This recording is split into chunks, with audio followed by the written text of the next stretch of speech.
दिन दहाड़े हमले को तैयार ईरान, खामनेई का तख्ता पलट करेंगे ट्रंप।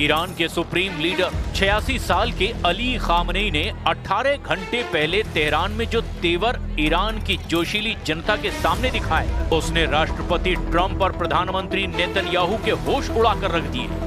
खामनेई ने एक तरफ ईरान में मारे गए हजारों प्रदर्शनकारियों की मौत के लिए जहां ट्रंप को क्रिमिनल तक कह दिया, वहीं खामनेई के सामने ही ईरानी जनता ने फारसी में ही अमेरिका इजराइल का नाश हो, काफिर पाखंडियों का नाश हो जैसे नारे लगाए। इधर खबर ये है कि ईरान को अमेरिका और इजराइल के भीषण हमलों से बचाने के लिए अब रूस और चीन ने भी एड़ी चोटी का जोर लगा दिया है। लेकिन इस पूरे बदलते घटनाक्रम की शुरुआत हम करते हैं अमेरिका के राष्ट्रपति ट्रंप और ईरान के सुप्रीम लीडर अली खामनेई के उन तेवरों से, जो चीख चीख कर कह रहे हैं कि जंग तो होकर रहेगी।